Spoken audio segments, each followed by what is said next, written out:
Both coaches. Good evening and welcome. High atop center ice here at the Eden Prairie Community Center. I'm joined by Bart Archer. A lot of energy, John. Hey. It's good to be here with you, man. Bart, last time we were here, do you remember? Last time we were right here. Yes, sir. What happened? Well, I don't remember that part, but I remember that I didn't get a spot up here on the perch. I had to sit out with the people, but I was okay with that. The last time I remember being here, I lost my voice. It was the thrilling Eden Prairie home team win over, at the time, #1 ranked Duluth East Greyhounds. Oh, that's right. And it's taken 2 years for me to get back to this spot.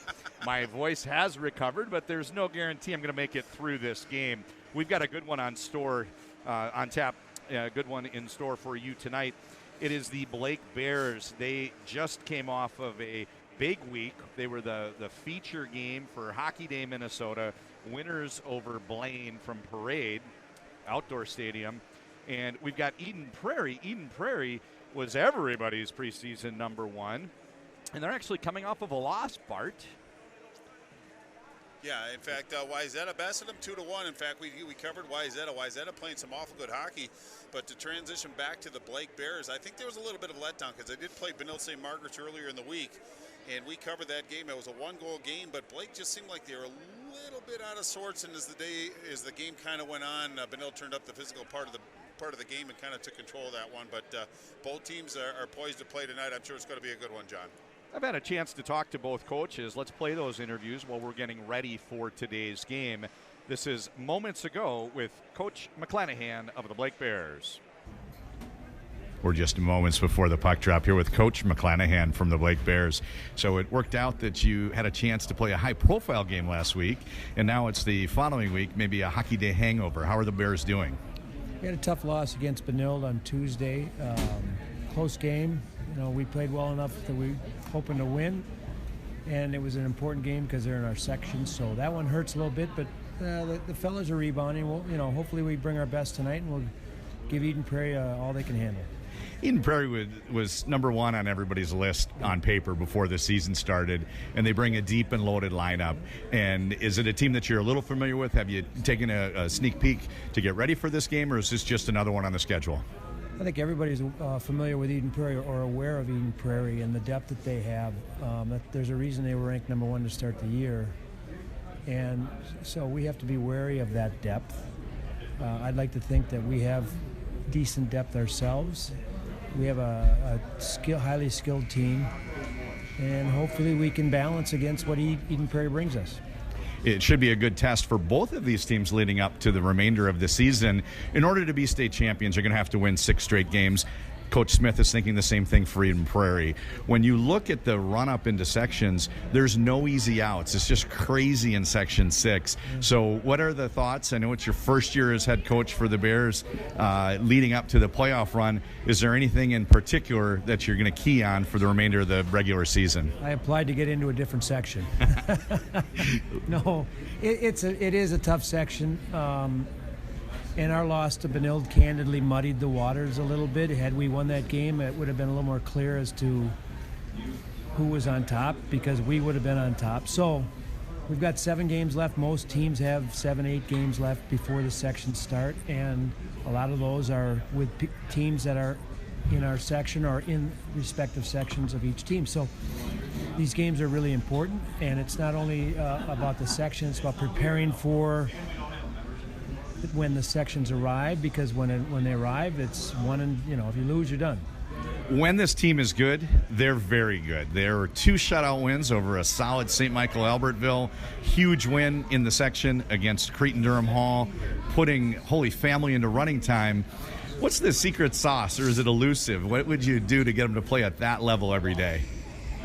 That's the magic formula we're trying to figure out. I'd love to be able to know what I could do to get these guys to play that way every day. I will say this. It's a good group of kids who are very close. They work hard, and, they're high school kids. So sometimes you get a different kind of player one day versus the next. So it's our job to get them prepared and get them playing at their best level at the most important time. Great stuff. Thanks, Coach. Go Bears. Thank you. So that's Coach Rob McClanahan. Let's follow it up with words with Coach Lee Smith of the Eden Prairie Eagles. Less is more. Coach Smith, last time we did this, we were down at Prairie Lake a little over a year ago for the Christmas tournament. That wound up being a state runner-up in a game that you easily could have won and add to your state championship total. Another good team this year. Why don't you talk about how this campaign has compared to maybe teams in the past and maybe how it's compared to what you expected going into the season? Well, there's no question we had high expectations for this group. Tons of skill, tons of talented players, and we're getting everybody's best game against us. We were without Carter Batchelder for a long time. He's back now. We get Jackson Blake back in a week. That will help our lineup. It'll help our depth. We really feel good about our team, but we know that in our section that we have to keep getting better to have a chance. So let's talk about that. It's an embarrassment of riches when you look at the team on paper. A coach tries to put together combinations and maybe make a line chart. You've got a lot of scoring and you add a very high-level player soon. That's going to be good leading into the Section 2 playoffs, but you have a blemish on the record that might affect the seeding. So let's talk about how Section 2's laid out and what you guys might need to do to earn the top seed in these remaining games. Well, there's no question about it. The loss to Prairie Lake could affect us. And then they had a great win the other night against Rosemont. You know, in the section seedings, it's really you just got to worry about yourselves. And, you know, you got to win 3 games no matter where you end up. Right now, I think that our goal is to try to win the Lake Conference. And if we can do that, that will give us a chance for possibly being the number 1 seed. And if we're not, then you know, more power to Prairie Lake. And so be it, right? You'd still be in the mix. And I've joked that there's going to be no state champion this year because teams don't seem to be capable of winning 6 in a row. But somebody's going to do it. So as you enter the sections, whether it's the 1, 2, 3, or 8 seed, you've got to win those 3 games and then get to the state tournament. I guess the silver lining is that your team's ready for whatever you face. You've seen all the best teams, and you'll face them in the remainder of the schedule leading into sections. No question about it. We've seen a lot of really good hockey teams this year, and the parity is unbelievable. And you know, we're just happy to be in the mix. And I like our team a lot. I like our kids, and they're tremendous hockey players. They're very coachable, and we just hope to keep using these last 3 weeks to build on what we're doing and get better. That's Parity, Parity, but he's always a fun one to talk to.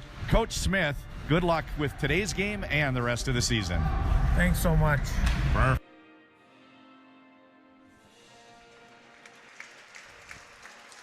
Bart, what timing. The pregame interviews with the coaches just ended. Very well done. So did the national anthem, and we're going to have a great game in just a moment. So what are your thoughts looking ahead at this one? Well, first I want to say happy birthday to Eden Prairie assistant coach Paul Ranheim. Another trip around the sun, but I just think this is going to be a game of transition. What Blake likes to do is establish a very quick pace. They have the horses to do that. Eden Prairie can really hold suit. But getting back to what Coach McClanahan harkened back to in the Benilde game, yes, they had every chance to win that game, but it was Benilde St. Margaret's that turned the physical game up on this Bears team, slowed them down, kind of took them out of their rhythm. I look for the same thing to a certain degree through this Eden Prairie team, but it's going to be a great pace, protect both blue lines, and try to navigate through a very muddied center ice area. Happy birthday, Paul Ranheim. And Bart, it's our first trivia question of the day. Which goodness. hockey luminary celebrates their birthday on January 26th, tomorrow? I have no idea. Wayne Gretzky. Oh, So how about that? it's the 99th birthday. No, it's, 50-something for number 99. Well, I and think he's my age, so I think it's right around 59, 60 years old. yeah, happy birthday, Wayne Gretzky. Happy birthday, Paul Ranheim. And we've got a lot of luminaries in the house. I look over to my right. He's got an orange armband. It is 1986 Metro Player of the Year, Jim Carroll, one of the 2 referees working this game. And we'll go through the rest of the prominent people at Eden Prairie Community Center as we get a little deeper into this game. There's a fluke goal right off the faceoff. I think it's Luloff from the wing into the back of the net. Bart, 6 seconds. What hit him? Well, it's Eden Prairie's establishing a toward pace. No, just 6 seconds in, it was Luloff that put an offering on Axel Reed. Just a bit of a misplay, but Eden Prairie with some early energy. Now it's up to Blake Bears. I'm sure it kind of takes them a little bit aback, but they're going to get right back to the faceoff dot. But not a bad way to start the game for Lee Smith and the Eden Prairie Eagles. There's something you don't see every day. Just 6 seconds in, and we've already got our first marker. It's a goal for Luloff, the sophomore. Luloff puts Eden Prairie on top 1-0. The water's not even dried on the ice yet, and the Bears find themselves in a 1-0 hole. Dexheimer chips this out to the neutral zone. Langfels has a roll off of his stick. Dangerous Joe Miller tries the shot, and he had another option was Best there, and he thought it was best if he fired the shot instead, and it's a huge save by Rosenlund. Kept in at the point by Dexheimer. This one's down along the wall and chipped out to the neutral zone. There's the hot hand. Luloff had it bounce just over his stick. He almost had the puck bounce behind the defender. He'd have been off to the races with a chance to score 2 goals in the first minute. Ben Steeves with a shot, this one high off the back glass. Rattles over in our direction, and it's a rink-wide pass. Tipped the length of the ice. They wave off icing, even though it was deflected just shy of the blue line. Any thoughts about that call, Bart? No. Betchelder, he's back in the lineup, enters centering pass. This one hits a Blake defender and goes into the goaltender Reed. He's got to make a save, and now it's Busby. This one's tipped just over the crossbar, and play continues. Good zone time here on the second shift of the game for the Eagles. Played back to the blue line. Busby, fans on the pass, and he's got to regroup at neutral zone. Lofts this one out into the Blake end. Everybody tags up, and for the first time, we've got things slowing down just a little bit.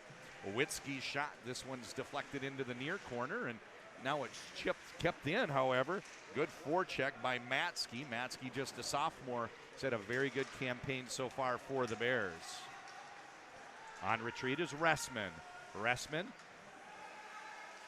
Matsky.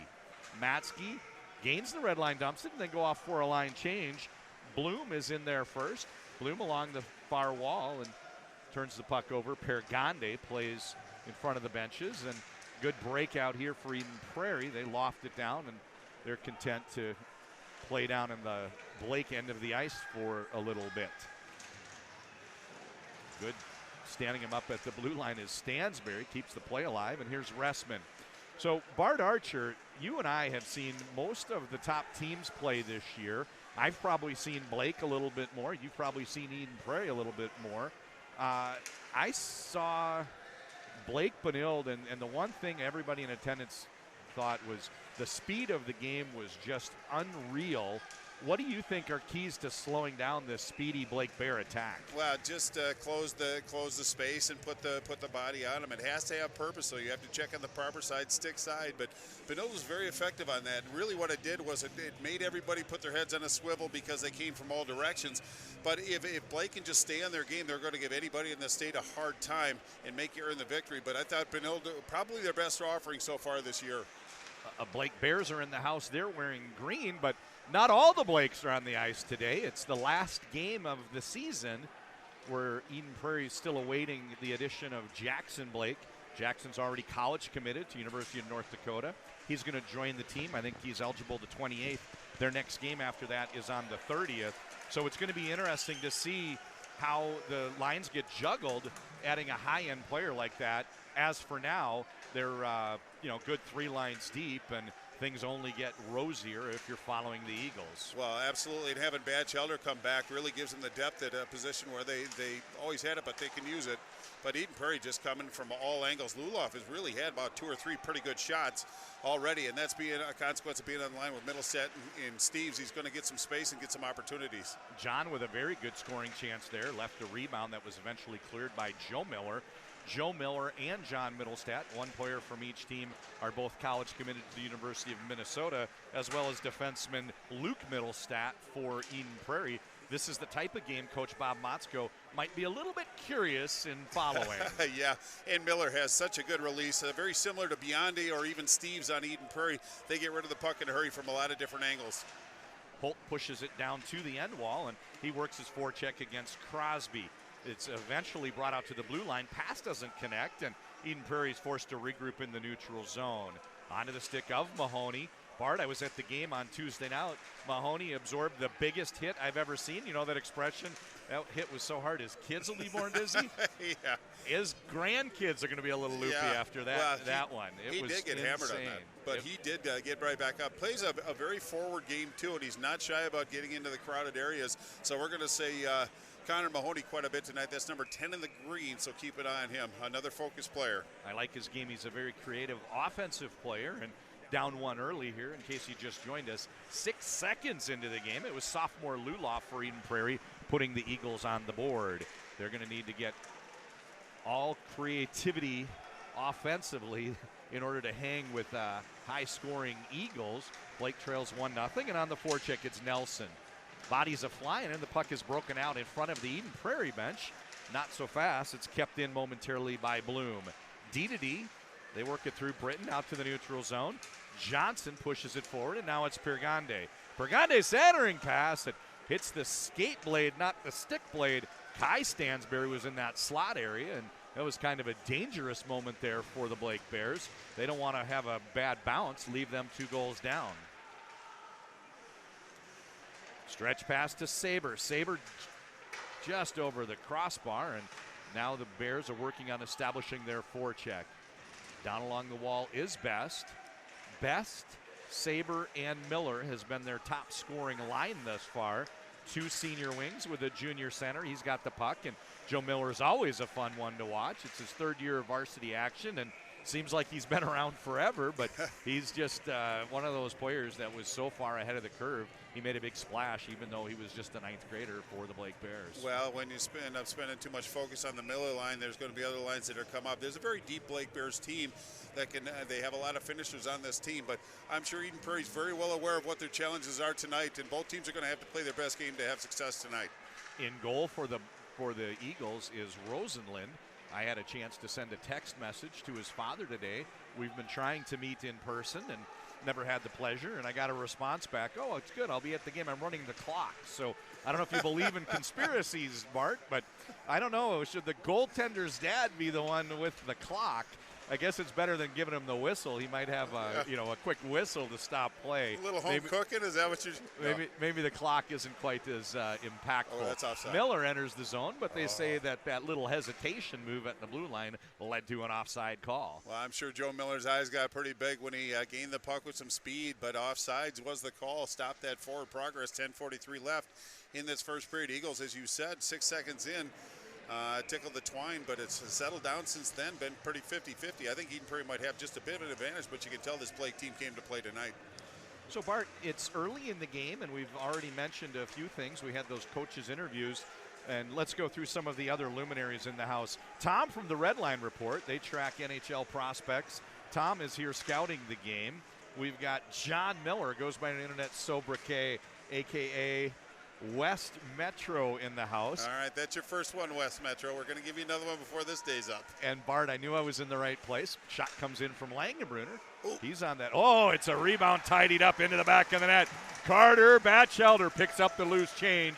2-0 Eagles. Well, welcome back, Batchelder. Eden Prairie just overwhelmed with numbers down low, and Blake didn't block anybody out. It was Reed that actually made the initial save, but then the follow-up opportunity, Blake couldn't catch up with it, but Eden Prairie did, and it was Carter Batchelder that put that one in. Now it's 2-0, 10:14 left in the first period.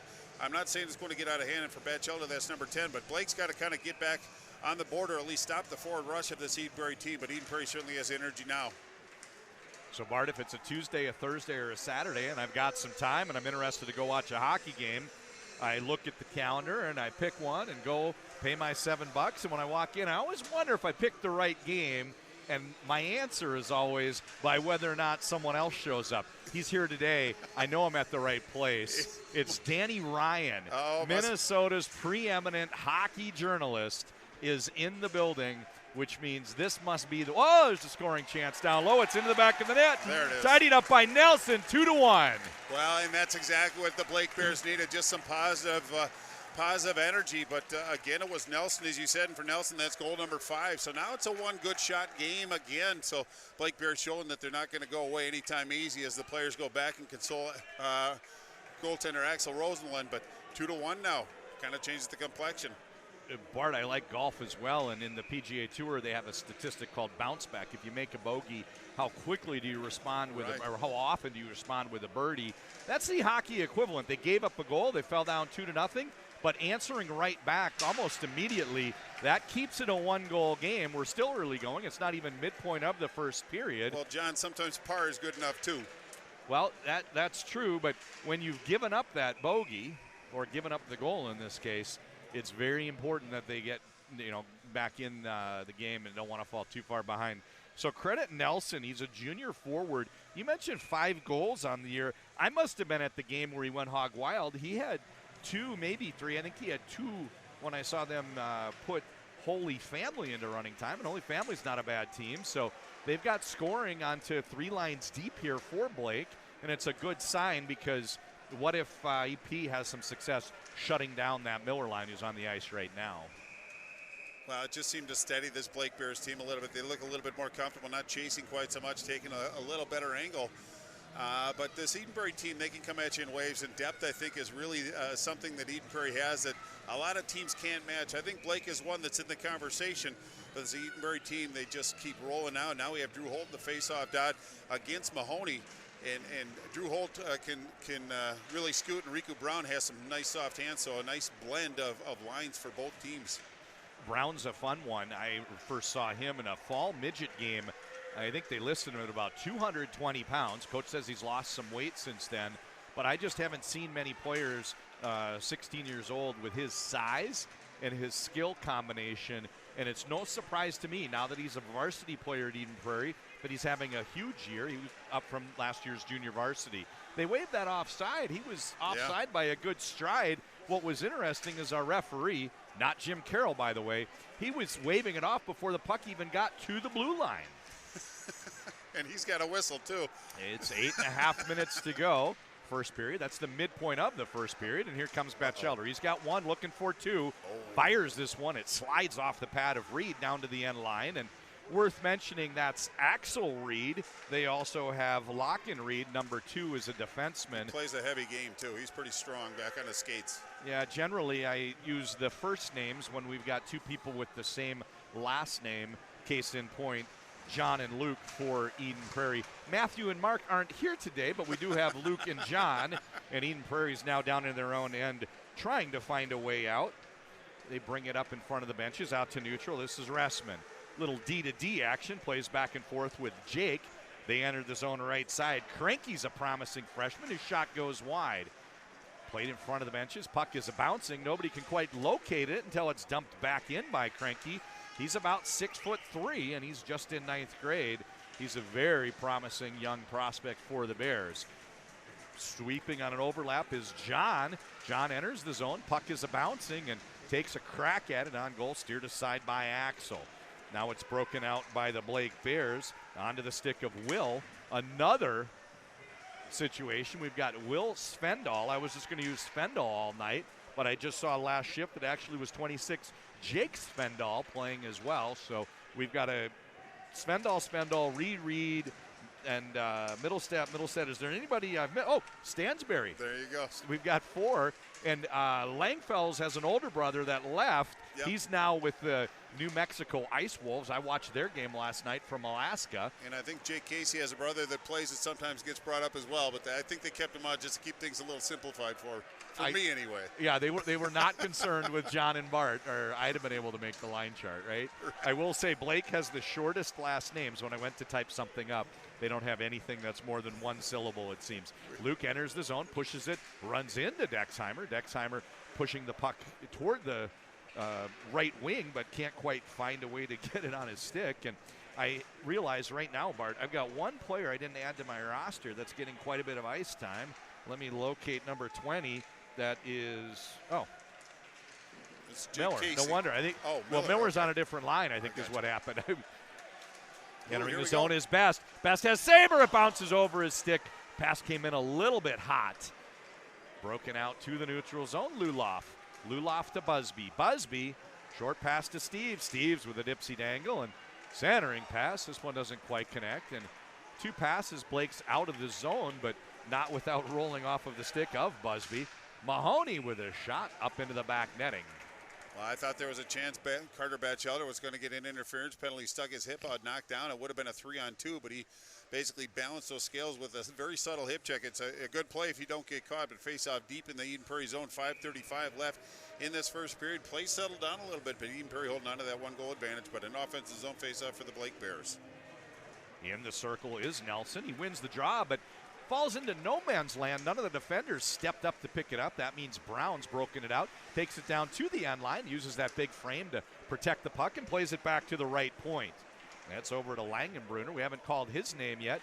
Last time I announced a game with Mason Langenbrunner on the ice, do you know who my color commentator was? That might have been me. I had Jamie Langenbrunner for that one. Oh, did you really? Lucky you. I was very fortunate, and he did a great job. But I was announcing Cloquet last year. He's a transfer student and doing a good job keeping the puck outside as Ressman pushes it out to the side wall. Here is the aforementioned Langenbrunner. Langenbrunner is on the NHL Central Scouting mid-season watch list, which means he's a likely NHL draft pick. And I expect to see at least one, possibly more players from Eden Prairie's varsity on that list this time next year. They've got a very strong junior class. Well, Langenbrunner's done a really good job of bringing patience into his game as well, so he plays a very controlled game, but he's very effective for this Eagles team. And the one player I can say with certainty is considered to have NHL potential is another one of their defenders, Luke Middlestat. He wears number 27. He's going to be on that list, maybe even as an A or B rated player next year. He's considered a likely, mid to high round NHL draft pick, not just a late round. 4 minutes, 13 seconds to go. It's been an entertaining game so far, but for those first 6 seconds, Bart, we'd be tied. Well, indeed we would, but those 6 seconds count just like all the other seconds as well.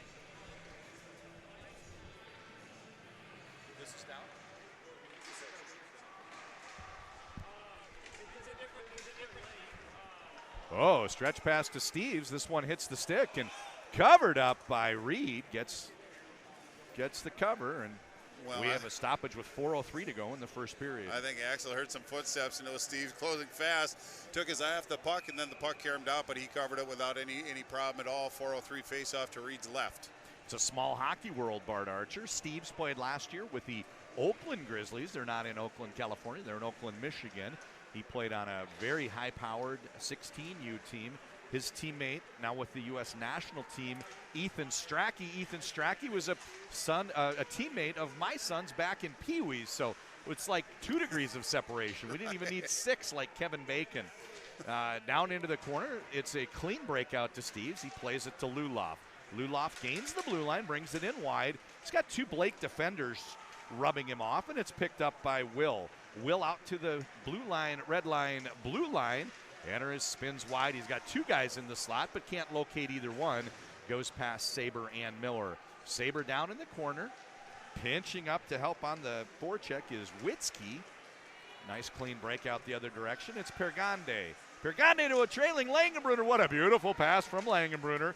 He got it onto the stick of Johnson. Johnson tried to tip it around the goaltender, and huge save by Axel. Stretch pass, Mahoney. Mahoney tries to shovel it past the defenseman, but bounced a little bit the wrong way, and it's a nice stick jam there from Mason Langenbrunner. Langenbrunner picks it up behind the goal, rings the boards, and trying to locate it is Kai Stansberry. Stansberry lofts it slowly out to the neutral zone, where it's played by Mahoney, no E. This one's dumped in, kicked wide by Rosenlund. Over to Britton, he bangs it up the wall, and front of the benches, we get an offside call. Well, or it's going to be a high stick, and I think it's going to come all the way down. But saw Kenyon Bergande show his wares, move the puck up the ice. He's another level of depth on this Eden Prairie team. But Kai Stansberry, who's really primarily been on the defensive blue line for the Eden Prairie Eagles team, has been moved up to right wing so he can showcase his offensive skills. I thought he was very effective on the back line. I'm sure he'll be just as effective up front. Face-off's a little bit of a stalemate, eventually picked up by Ressman, who pushes it out to the neutral zone. Britton banks it off the wall. It's picked up by Brown. Next pass doesn't quite connect, and here comes Bloom the other direction. Bloom headmans to Nelson, who gains the zone, takes it down where he fights a board battle in the corner. Picked up and little rubbing and hugging Eventually the puck pops out. Kind of an interesting sequence to announce, Bart, because nobody could really quite seem to get possession down along the net line, but both teams were touching it multiple times. Well, you would have loved the Wayzata Minnetonka game then, because that's primarily a good part of what that game was all about. Not a lot of room to move in that game. Ooh. Interesting final from, was it at Pick or was it at Pagel? It was at Pagel. So Pagel, it was 2-0 for Wayzata. And this is a game that also has implications. Both those teams trying to get a high seed in sections 2 and 6. It was 2-0, and then Tonka stormed back. Started the overtime with a power play, or were they shorthanded to start? Minnetonka was shorthanded. Shorthanded. Just an extracurricular after the final whistle. Was Lagerbach that got drawn to the box and gave them an opportunity. His name's Teddy Lagerbach, and he likes Russian techno. Back to this game, 1 minute 40 seconds. D-to-D is your pass. Langfels up to John. John enters the zone. Chip and chase, goes around the defender, but really credit Dexheimer with good positioning there. He's an elite skater, Barton. It's no surprise. He's been college committed to Miami in Ohio for 3 years now. He just is an elite skater and fun to watch. Well, plus he's got good vision. Oh, Vaseline puck. That one slides through the goaltender. I don't know who gets credit. It was a soft toss from the blue line, bounced off of something and found the back of the net. I think we're going to say that one gets credited to John. Yeah, that could be, but it started with Luke from the point, and Lulov might have even been in that mix as well. We'll wait for the official scoring. I don't think the Eagles care, but they're up now by 2 good shots. Again, 1:13 left in the period, so I'm sure Blake wants to finish strong, maybe net one, but just kind of reestablish themselves. But we'll wait for the official scoring on that one. It's 3-1 on the board. There was a goal 6 seconds in, and then there's kind of a strange one there that came in as a soft toss from the blue line. We think Luke shot it. John tipped it. Might be a Middlestat from Middlestat goal. That makes it 3-1. I don't think 3-1's in any way indicative of the gameplay. It's been much more even than that. No, but that's why if you get a chance to put an offering toward the net, you take advantage of it, because these are the kind of things that can be a result of that. But just a relatively harmless offering, but a lot of traffic in front of Axel Reed. So I'm not sure he really got good looks at it, but it may have been redirected. And I think John's going to probably get credit, but as I said, we'll wait for the official scoring. So in addition to the final 2 periods, as we work our way through this one, you'll have expert insight from our color analyst, Bart Archer. But I want to also tip off some other things we'll get to. Bart and I are going to preview the sections 2 and section 6. I think that's going to be a fun conversation. And as always, when I do a high school game, I'm going to have some fun with some famous graduates, people who have attended these fine institutions. Out to the neutral zone, it's tipped on pursuit. Up the right side is Matsky, but, you know, look at how clean the passing has been. That's one of the few icing calls. Eden Prairie's really done a good job of breaking the puck out of their zone when they've had a chance. Well, that's when you know Eden Prairie's on their game, is when they can get out of their zone of efficiency. It was Langenbrunner that just a little bit of a harder chip off the glass, I think, than he wanted. So subsequently all the way down, just 51 seconds left. But this faceoff, very important for the Blake Bears. If they can win this with possession and put some pucks toward Rosalind, that'll at least get them back to where they need to be. They don't necessarily have to score, but they just have to kind of reestablish themselves. But they're not winning in confidence.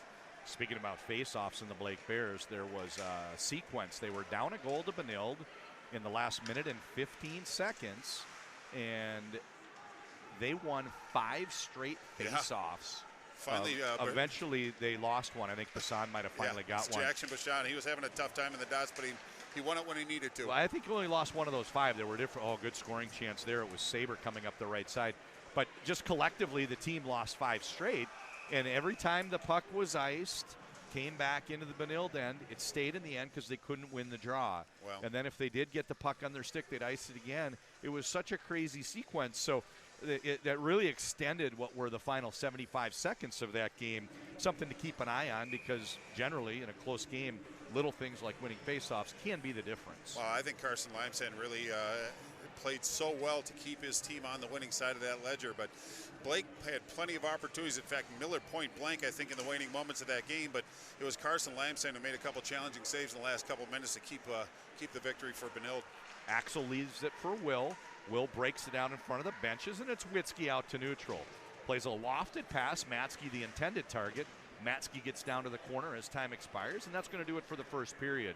6 seconds in, Eagles took a 1-0 lead. We were tied for a little bit, but No, it was 2-0. Then Blake answered back, and it ends up 3-1. Any final thoughts before we take our break, Bart? Well, I don't think the score is too indicative of how this period was played. I thought it was really 50-50, maybe 55-45 advantage Eden Prairie. But the first goal, just 6 seconds into it, I thought Blake responded pretty well to that. They kind of came back. But second period with the long line changes, I think is very important for maybe a little bit more of a focus on the Blake Bears, but the defensive units on both teams change early than late. They're still talking about this. I believe it's the Blake contention that there was some goaltender interference on that tip, because there was a lot of explanation to the coaches. The referees spoke with the linesmen about it. They went back to the Blake bench, and now at the end of the period, we've got Reed talking to one of the referees about it. So minor controversy. Nonetheless, the goal stands. 3-1 is your score. Eagles on top. Well, one thing I think about that is at least it may plant a seed down the way for give them something else to watch. Now, referees aren't perfect. Maybe they missed it. Maybe it was goaltender interference, but you have to be resilient and play on. But at least he brought it to the attention, so they might have a little bit more sensitivity and observation about that moving forward. So there might be some residual value to that conversation. We'll watch him scrape off the snow, throw down some water. We'll be back in about 12 for the second period action. He's Bart Archer, John Connolly here from Eden Prairie Community Center on mnhockey.tv. 3-1 Eagles when we take break.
running time special. We can do all this stuff in the third period.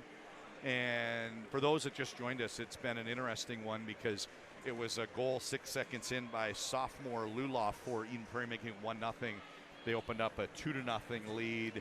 Batchelder answering right back was Nelson from Blake. And then we think it might be Middlestat from Middlestat. We think it might be John tipping in a shot from Luke, made it 3-1, and that's where we are right now. Yeah, really the only variable, John, is who got the puck to Luke Middlestat. But I don't know if they necessarily announced it, and if they did, I didn't hear. We'll try to do a little digging in on it. But nonetheless, we're going to give that one to John Middlestat per Bart and John, and we'll kind of move on from there. But 3-1 is the important part of that conversation. Eden Prairie, 2-goal lead coming into the second period. And per Bart and John is essentially worthless, right? Like we do not have the ability to call Bo Marchwick and override anyone else for the hockey elite prospects page. But nor would we try. So let's talk about a few things here. So you want to do a section preview, or you want to do famous graduates of these fine institutions? Well, you are driving the bus, sir. I will follow your lead. Whatever Well, you want let's to do. knock these out. So I always came back because Eden Prairie, most of their illustrious alum have been athletes. So kind of recycle some names. Sergeant Slaughter went to Eden Prairie High, That's right. There's Adam Bartley, and nobody might recognize the name, but he played a character called the Ferg on a TV show called Longmire, and I think he was the star of it for 6 years or something. But I found two more. So, Bart, did you know Lucia Moniz, she is a Portuguese songstress. She attended Eden Prairie as an exchange student. Oh, wow. And she's pretty famous, maybe not in North America, but while she was in school, she was a member of the cast for their production of Kiss Me Kate. So her name is Lucia Moniz, and I got one more for Eden Prairie. Let's get back to the action here. So the teams have switched ends. They will defend the goal further from their bench. Blake's still wearing green, and in case you just joined us, Eden Prairie is white, black pants, and some red accents. This is an opportunity for John to break it out, but he runs into some static, and whoa, big hit there. Joe Miller goes down, and bringing it up ice is Luke. Luke headmans to Steves. Steves throws this one forward, and it's played out onto the stick. Blake gets it out to neutral, and it is dumped down the ice by Best. He goes off for the line change, and kind of a lone wolf in there for checking.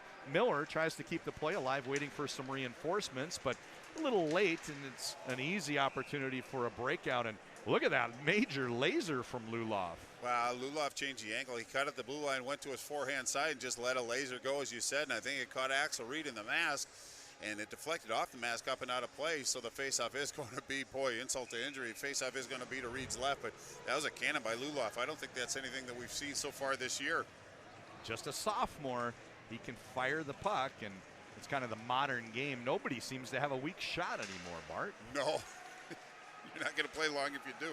Holt down low, plays it out to the blue line, kept in by Busby, and just up over the crossbar. There was a rebound for Carter Pechelder.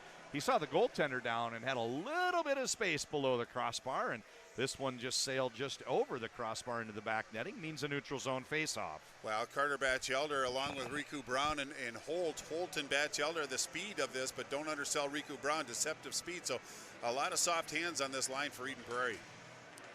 Faceoff is cleanly won by Blake. They're continuing the hot hand in the dot.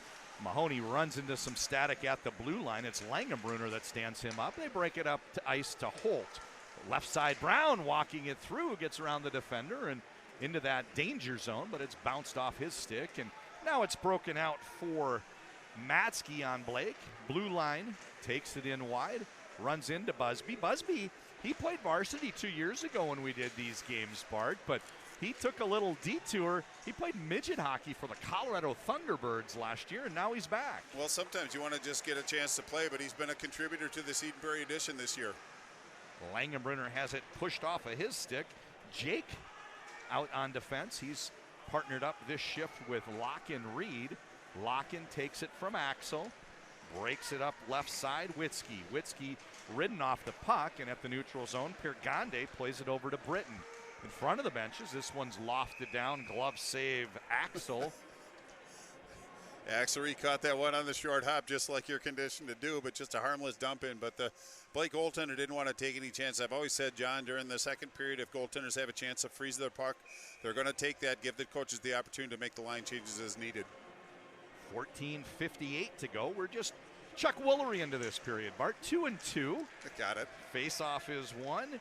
Jake pulls it over in our direction and has it tipped off of his stick. Strong on the forecheck is Kai Stansberry. Battling down in the corner.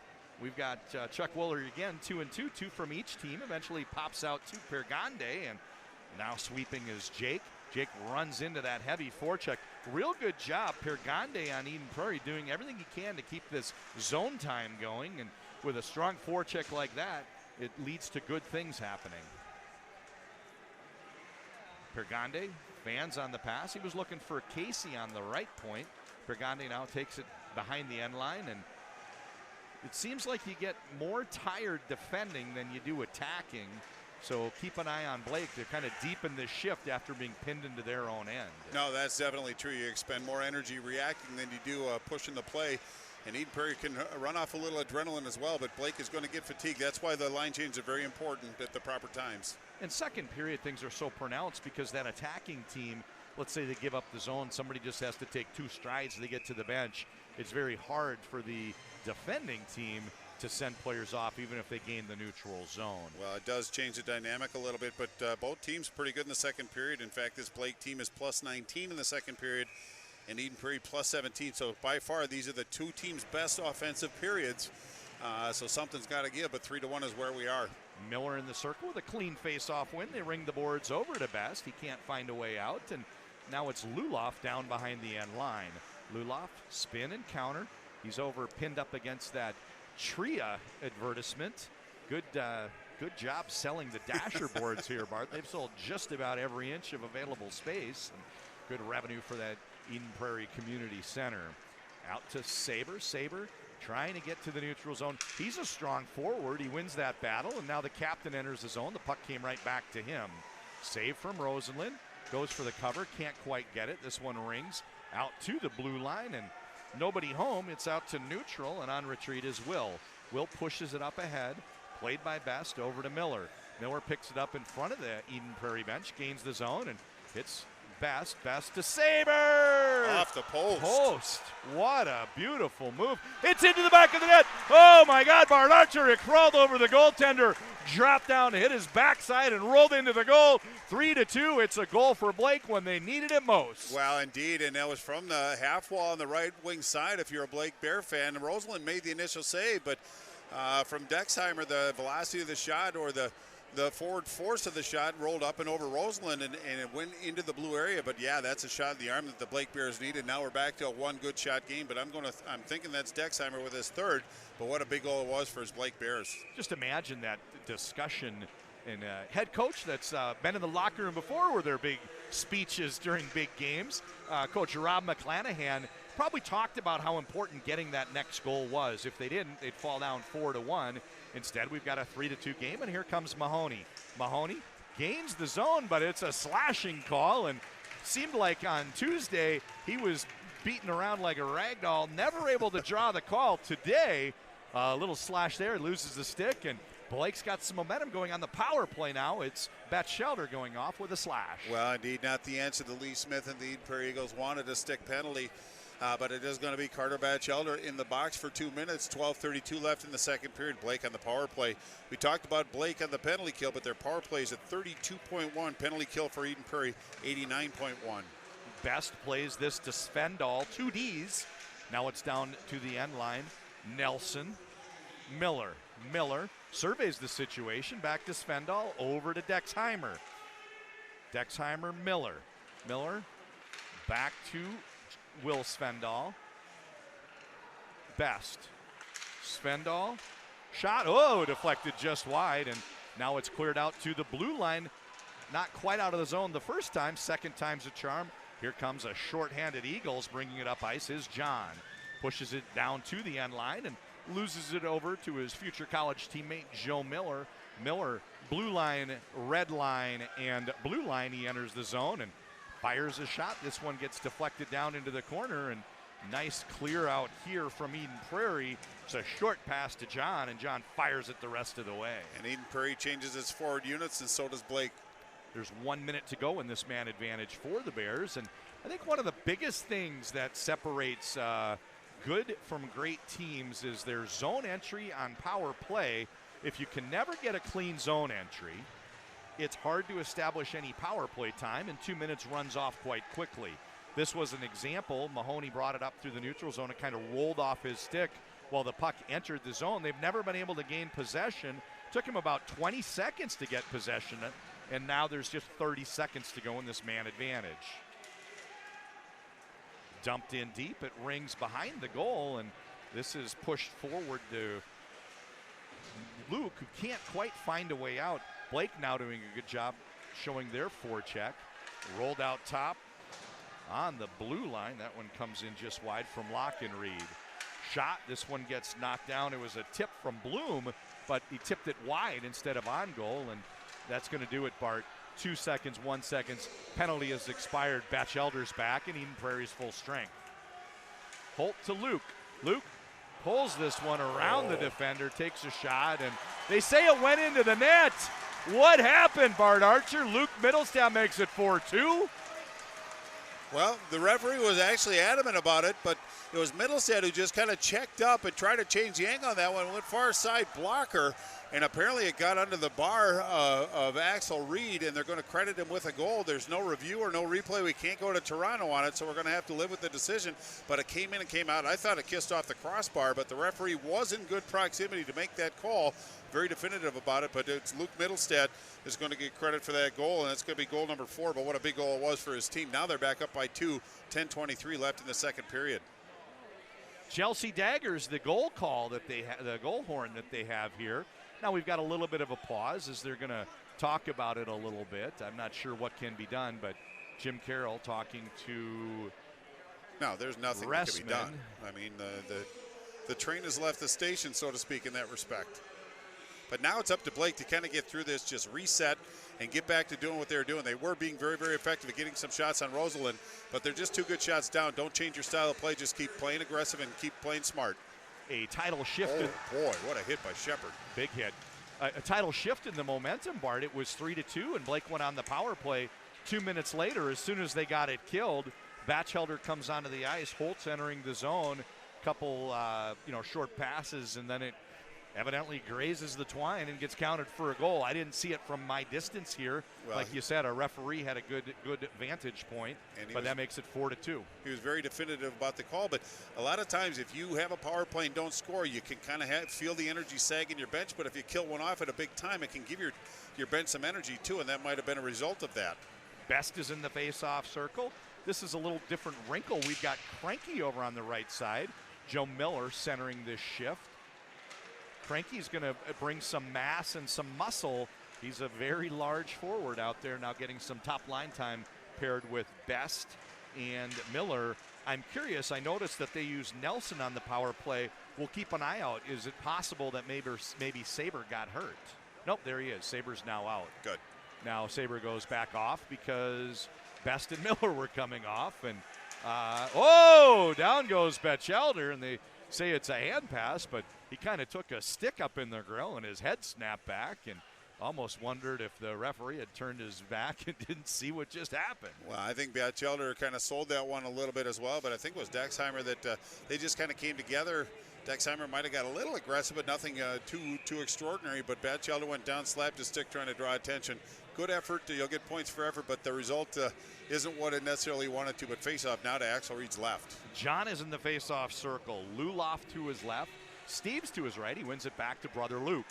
Luke shoots this one wide. They get a tip and hits the netting, but the wrong kind. That's up over the glass. We get a stoppage, and can't tell for sure if it's an attacking zone face-off, but Steve's showing a little hacky sack skill there, and draws the oohs and ahs from the fans in attendance. Well, I love the Middlestat where he walked it out into the shooting area, took a good shot, and it was Reed that made the initial save, and then Middlestat, another offering from a shallow angle, must have gone off a Blake stick up and out of place, and now face off to Reed's right. 9:23 left in the second.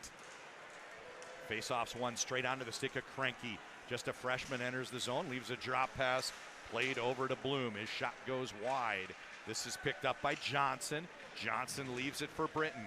Out to the neutral zone, Stansberry. His pass doesn't connect, an inch too far for Pregame. Stretch pass onto the stick of Best. 5-hole. Best makes it 3-4. Bart, we've had 7 goals. We're not even to the middle of the game yet. Well, it was a great stretch pass, actually. And for Best, that's goal number 11, but he hit him right on the tape, and he got behind the defense of this Eden Prairie team and went in and put it 5-hole right along the ice against Axel Rosenlund. He doesn't get beat in that fashion too often, but that one was very effective. So now it's 4-3, just a tick over 9 minutes to go in this second period, but it's getting to be very wide open right now. A lot of space out there for these teams to move, but it was a great stretch pass right on the tape. Brought it in one-on-one of the goaltender, and the Bears won that battle. And as you said, it was Best that scored that one. It takes me 7 goals to figure out. I should have plugged in and had the goal horn ready all game. I didn't know we were going to get 7 We'd be tired of it goals. by now, John, if that were the case. We've got 9 minutes to go in the second period. We play 17-minute periods. That means we're 30 seconds shy of the game's midpoint, and we've already had more goals than anybody would have thought we'd have in the full game. While these are 2 of the top teams in the state, both of them have been modest in terms of their offensive production. Average score of these teams is probably around the vicinity of 4-2. Oh, it goes through the stick of Saber. That would have been a tying goal if he could have got that one landed and solved the 4x6 riddle. Bringing it up ice is Steves. Steves drags it around the defender. Backhand. This one goes from a wide angle and off to the side wall. Here's Miller. Miller's going to buy a little time and play it back to Locken Reed. Locken fans on the pass, tries to get a bouncing puck settled. It would never sit flat for him, Bart. No, in fact, the puck's been rolling a little bit. Here comes Witzke. There's a Witzke and a Matsky. Entering the zone is Saber. You say Saber, I say Sabre. And I'm not sure if it's Blum or Bloom, but I've been going with Bloom so far this game. Well, I generally mispronounce names, so just go with against what I say. That should be Lachen Reed then.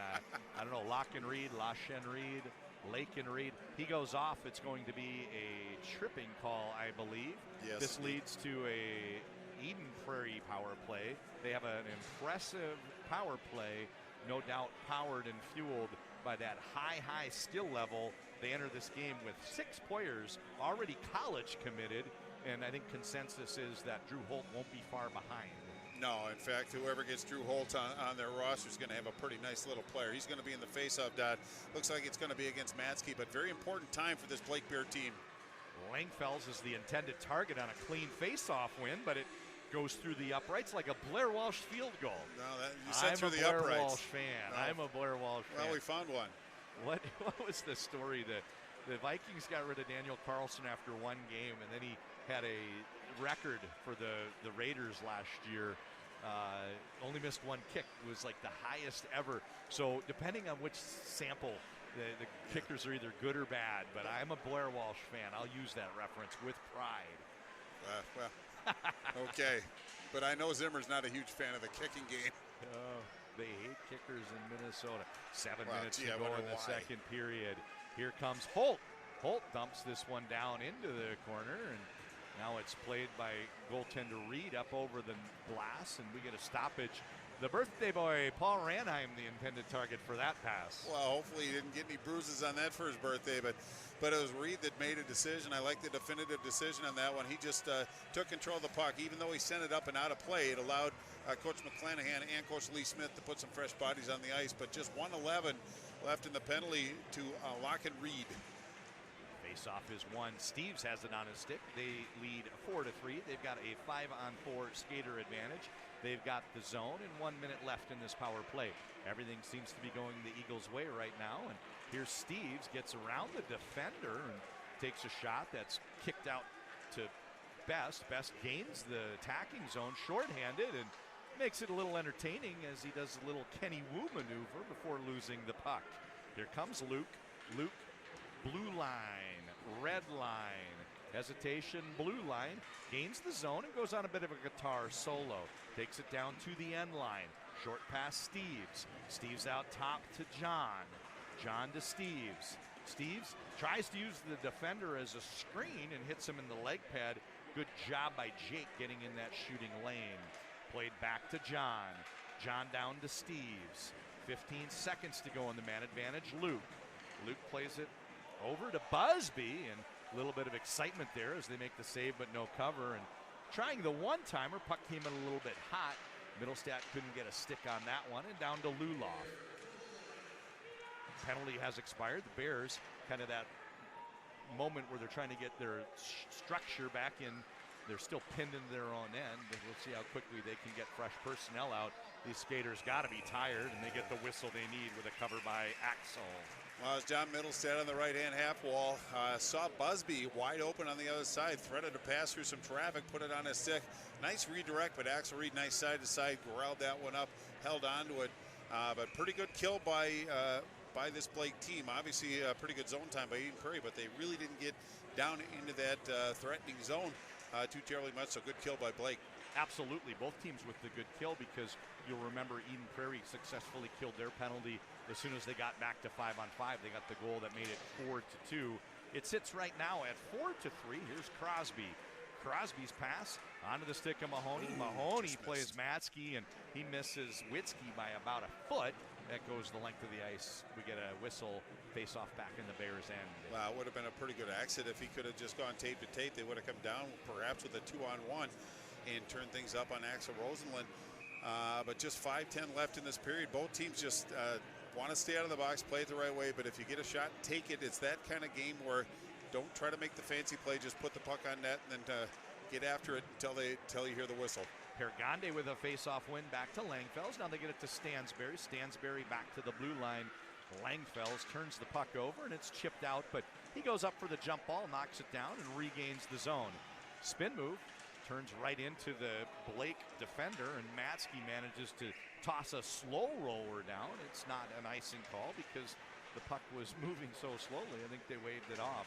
Here's Mahoney down in the corner. He's the only green jersey, however, and no surprise, the 3 white jerseys managed to bring it out to the neutral zone, and this one goes for an icing call.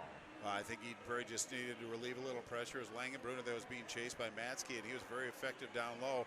But Eden Prairie tried to chip one off the glass and let Johnson catch up with it. But even with Johnson's speed, that puck made it all the way down, so faceoff is going to be to Rosenlund's left, or right. I meant the other left. So next faceoff, we'll start going through those illustrious graduates of the Blake School. Try to wrap that up before we get to the second period intermission. Batchelder enters the zone, works one-on-one against the defender, and the puck bobbles over onto the stick of Nelson, who pushes it ahead out to the neutral zone. Bloom with a chip and chase. He's going to fight a battle down against Britton. Britton rings the boards over in our direction. Here comes Holt. Holt's pass gets knocked down. Batchelder picks it up. Turned over at the blue line. He runs into some static, and it's a regroup opportunity. Ryku Brown to Britton. Britton to Casey, and now it's onto the stick of Jake. Jake, soft toss. Casey gets in the way, and it comes right back into the Bears' end. 4 minutes to go in the second period. It's been an entertaining one here from Eden Prairie. 4-3 is your score, in case you just joined us. Kept in. Oh, not kept in, and it's a foot race. Rosenlund comes out and gets there just before Cranky. Rosenlund forced out to the top of the circle on that one, Bart. You don't see that every day. He had to make a decision. Decisive. He got out there quickly. Good call, because the big man, all 6'3" of him, was the only one in sight coming down, bearing in on him. Good job with the shot block. Cranky staying committed to the puck. Holt turns the puck over, and it's brought out to the neutral zone. Here's Luke. Luke dumps it in, waits for everybody to tag up, and I think that's the first time all game we've seen Eden Prairie dump it in when there were guys in the zone looking for a tag up. Kind of indicative of the amount of possession they play. Yep. Much like watching, use the women's Olympic team in the United States as an example. You know, some teams that just want to keep the puck on their stick the whole time. It's, not the only way to play, but it's a very enjoyable style to watch. You don't see a lot of dump-ins by this team. Turned over to Saber. Saber tries to hit Miller, and recovering nicely is Langfells. Good defensive play there. Entering the zone is Luloff. The difference in this one is Luloff's goal that came 6 seconds into the game. Luke gives Steves a pass, but it came in a little high and bouncy and didn't quite connect. Now this is covered up by Reed. Boy, that was a smart play by Middlestat to jump the route. That pass was intended for Langenbrunner, but it was Best that was going to jump that route, but Middlestat jumped that route to keep the puck back in the zone, but to kind of dovetail a little bit off what you were saying. I'm sure it made sense, and I'm sure it was brilliant if it came out of my most mouth. important thing I was going to say all year, and it vanished. Yeah, so we've got the Blake School wearing green. So just in case anyone calls it Blake High School, it's the Blake School. And next whistle, we'll start going through their alumni, and we get the whistle Let me real get quick. this out of the way. You bet. Well, what I was going to what I was going to say is possession is the best defender, and if Eden Prairie can keep possession of the puck, it takes it off the talented 6 of these Blake Bears teams. So they're going to possess the puck as much as they possibly can, at least keep it down into that zone. Wasn't the earth-shaking kind of point, but I just want to get out of my system before I forgot again. Well, and you know, there's two ways to look at it when you get into the coaching world. And I think an article was written following Hockey Day Minnesota.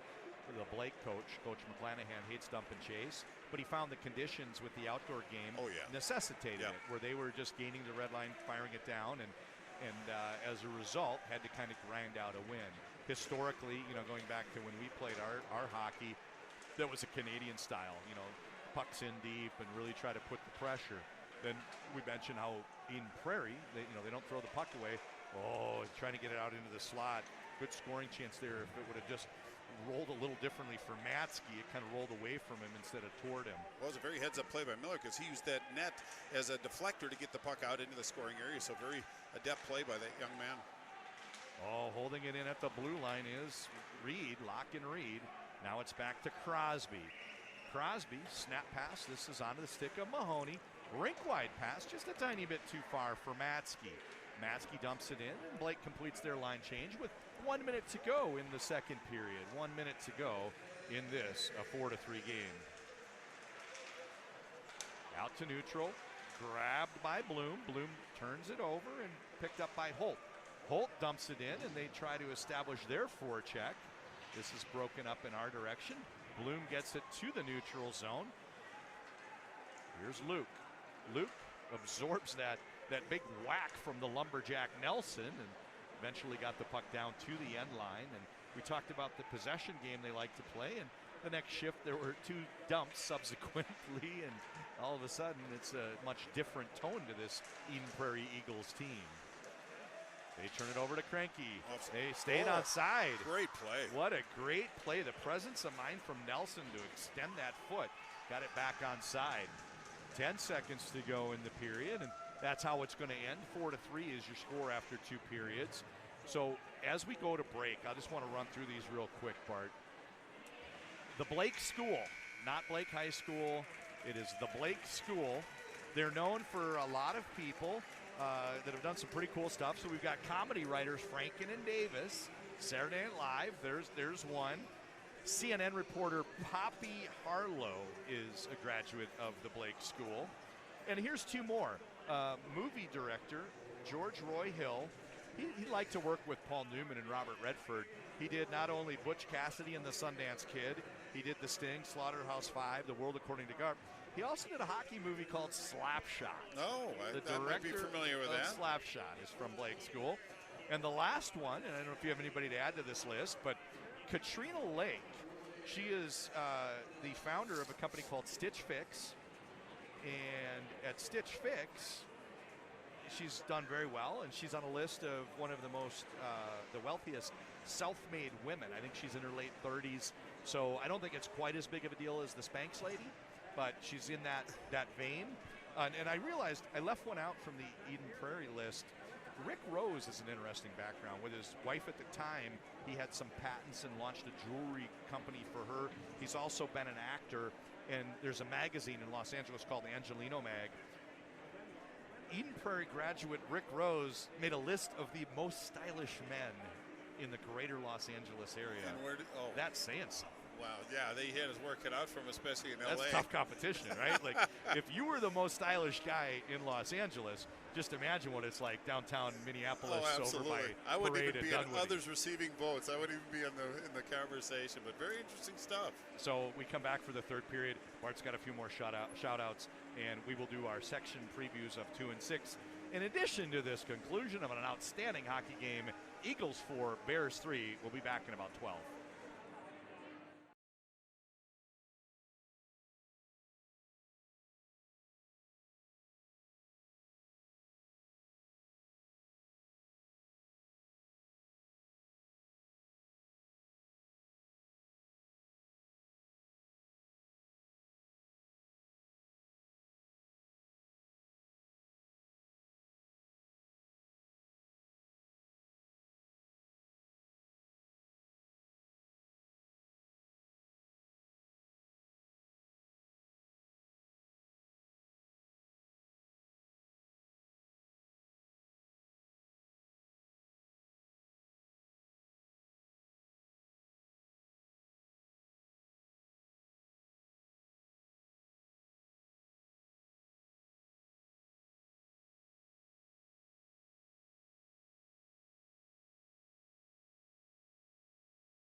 So Bart Archer, we are back, and there was a lot of talk in the foyer about was it or wasn't it?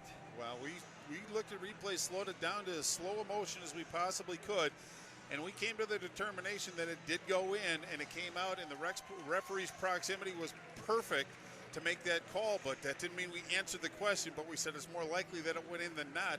So it sold us a little bit more coming out of it than going into it. Well, that certainly puts that to rest as far as the game is concerned. Like you said, whether it's in or not, this is a Blake Bears team that has to move forward and find a way to claw back. They're still down a goal, but the good news is after one period, they trailed by 2.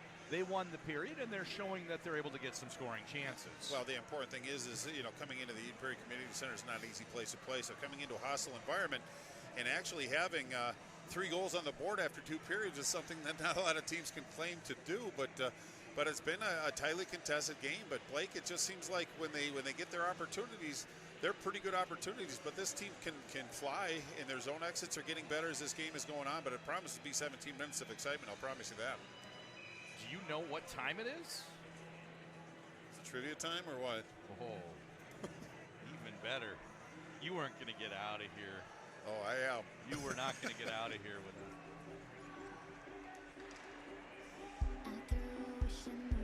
Oh, you were the meanest guy. Oh, you knew it was coming. Wow, I'm just such a sponge. That just hurts. The puck is dropped, and Bart has his little earworm. He's got Carly Rae Jepsen ringing in his brain for just for the record, I don't have anything against. I don't like her, but it gets stuck in my head and it drives me nuts. Well played, John. All right. Well done. Meanest man ever. So the funniest thing is we're at this event, and I said, all right, you don't want me to keep playing that. That's fine. You weren't supposed to stay at the event. Like, the nature of the buffer music for the resurface was that it wasn't going to be the same song twice during a game. Right. But if you stayed the whole day like you did, you might hear it multiple times. So I get it. So I had a little loop that played between periods. But when I said, Bart, you can pick anything. I will play anything, and I'll play your request to kind of make up for it and balance it out. Oh, you didn't want anything. So I tried. So Raiku Brown with a pass. This one's onto the stick of Batchelder. He gains the red line, dumps it down, and he works in pursuit against Crosby. Crosby gets down deep into the corner, and bodies are flying. It's near Mahoney, but Crosby bangs it up the boards onto the stick of Witzke. And for right now, they're stymied, but second time's a charm. They get out. It rolls off of Mahoney's stick over to Busby. Oh, look at that. Connecting on the passes. It's really fun to watch Eden Prairie as they go through the neutral zone. I think they connect more on passes than any other high school team I've seen this year. Well, plus with their offensive skill, too, to use the pass, that's the most efficient way to get up the ice. A lot of teams with talent, they try to go 1-on-4, 1-on-5, but Eden Prairie knows, but they just headman the puck. It was a nice offering by Riku Brown, about 1.5 feet off the ice, but a nice glove save by Axel Reed. Nelson and John in the face-off circle. John wins the draw. They tip it over to Britton. That one sails in and gets swallowed up by goaltender Axel Reed. Face-off, same bat time, same bat place to his right. The Blake Bears did a nice job of blocking the Eden Prairie forwards out to give their goaltender good sightlines on the Britton offering. There's a goal scorer's move there by John Middlestad. He chipped the centerman, got it around Nelson, came out the other side. Nelson didn't get enough of the body, and he actually fired a good shot on goal. Reed had to make the save to keep this a one-goal game. Tried to go short side. Ressman plays it over onto the stick. Working it up right side is Cranky, but he can't get out, and Eden Prairie keeps the zone. Now it's down behind the end line and onto the stick of the very dangerous Ben Steeves. Steeves out top to Britton. Britton D to Casey. This one gets deflected just wide of the mark. Nice, smart, soft pass there. He didn't want to fire it too hard for the intended target. Soft tossed it to Bloom, but Bloom got a little bit flummoxed. Couldn't find a way to get that onto his stick, and took a little while for the Bears to get out of the zone. Looked like a cross check. The lower hand never came off that stick, and they pinned Miller up against the boards. And as we're accustomed to seeing, if you've followed Joe Miller for the last 3 years playing Minnesota high school, he often takes the team's biggest hits. He's quite a target because if you can slow him down, it goes a long way into slowing down the Blake Bears. Well, he's a focused player, and they know when he's on the ice, and putting the body on him is not a bad deal, but as you said, it does slow him down, and then in turn slows the Bears down a little bit. Batchelder was calling for a home run pass up around the far blue line, but pass never came, and picking it up is Middlestat. All of a sudden, Mahoney with a chance to tie. All of a sudden, Bart, it just seems like the Three Stooges out there for Eden Prairie. They kept turning and bumping into each other, and they had trouble clearing the zone. Next thing you know, the pass is onto the stick of Mahoney, and a good scoring chance there. Well, as Middlestat that was trying to navigate his way through, and Langfels just couldn't get out of the way quick enough. The puck rolled off his stick for a good putback by Blake, but Axel Rosenlund picked his team up when the wheels were starting to wobble. Face off to his right, 14-12. Eagles up by 1. We mentioned earlier that Jackson Blake will be in the lineup for the Eden Prairie Eagles next week. He attended for a part of a season last year, Shattuck St. Mary's School in Faribault, where he played on the 15s team. And if I'm not mistaken, Connor Mahoney was on their 16U team. So a couple people in the same school last year, even though they weren't on the same hockey team. We just missed having a chance for them to face off against each other. Maybe they'll meet in the state tournament. This one's rung out to the blue line, kept in by Crosby and turned over to Pergande. Pergande's pass hits the linesman, and puck bobbles over our direction through the neutral zone. Dumped down deep from Cranky. Rosenlund plays this. Did I just realize, are both goalies named Axel? What's Rosenlund's name? Axel. Yeah. I didn't even think, because It's spelled different. I usually use first names when there's two people with the same last name, like Locken Reed and Axel Reed. So I just put down Rosenlund when I made my game notes. But we actually have, for the first time ever, folks, we have a hockey game where both goalies' first name is Axel. Boy, Blake was very aggressive with their sticks after the whistle. Eden Prairie taking a bit of an exception about it, but you play to the whistle. It just continued a little after, and the defense for the Eden Prairie took exception. Really no harm, no foul. But you can tell that Blake knows the situation at hand. They're 1 goal down, and they get an opportunity in that area to make something happen, and they're going to take it. It's up to Eden Prairie to block out and protect their goaltender, at least put some sticks down there. But faceoff is going to be to Axel Rosenlund's right. If you're a hard rocker like Pete Wagner, you'd say that your favorite Axel is probably Rose. For me, Foley. Oh. Huge Axel Foley fan. One of my favorite movies. Face-off is to the right of Rosenlund. Puck is dropped, and it's a clean win onto the stick of Mahoney. That deflects off of the goaltender into the back glass, and then getting the cover, Rosenlund nudged the net. We got a stoppage. Face-off to his right. Wow, it was a good offering by Blake. Just put a heavy shot on goal, but as Rosenlund ramped it up on a play, the premise for cover is he lost his stick in the process, and it was a good 3 strides away, so he needed that whistle to get his stick back. It's a face-off win again for the Bears. It's into the slot area down in the crease, and a couple whacks at it. And for the second time in 6 seconds, the goaltender took a lunge at it and happened to pound the post, knocking the goal out one more time. Yeah.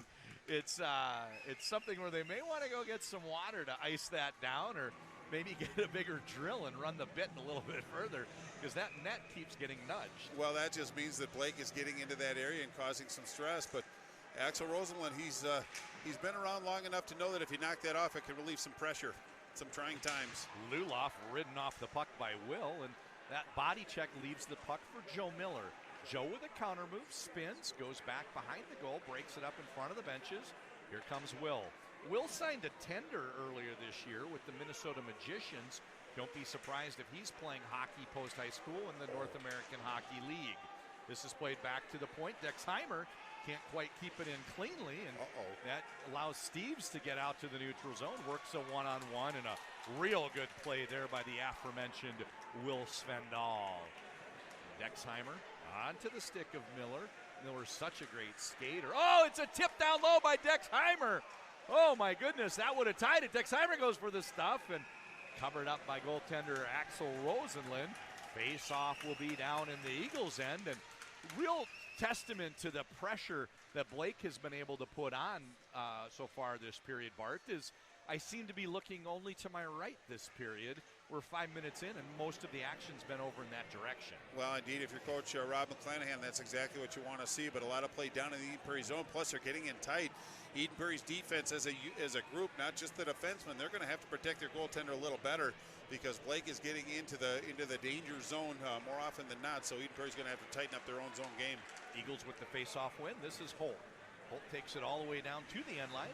Rycrew Brown gets there but loses an edge, and that allows Blake to get the puck on their stick, but Mahoney runs into the forechecking Batchelder. He then fires a shot into goaltender, the other Axel Reed. Well, it was Batchelder that looked up and saw Locken Reed, didn't figure he's going to be able to kind of get a stride on him, so he took a shot from a very shallow angle. Was very heavy, but hit the double B's on Axel Reed. He held on to it face-off now to his right. Batchelder points where he wants Brown to go. He's planning on winning the straight face-off back on his backhand. Instead, won by Mahoney, and now the Bears trying to find a breakout path. Over to Locken Reed. Plays this one onto the stick of Witzke. Witzke to Mahoney. Mahoney works against the defender and came out the other side. What a play there. The puck got to Matzke. The defenseman kind of overcommitted on playing the body, and next thing you know, Matzke has the puck down in that dirty zone and got around the defender. Slow roller, Britton, they wave off icing. Here comes Mahoney. Mahoney gives him a little nudge, and player kind of lost his balance. It really wasn't much of a hit, but at the wrong moment, he kind of lost his edge. Unfortunately, he got the pass off. It was a trip. Down into his own end. Jake Svendal.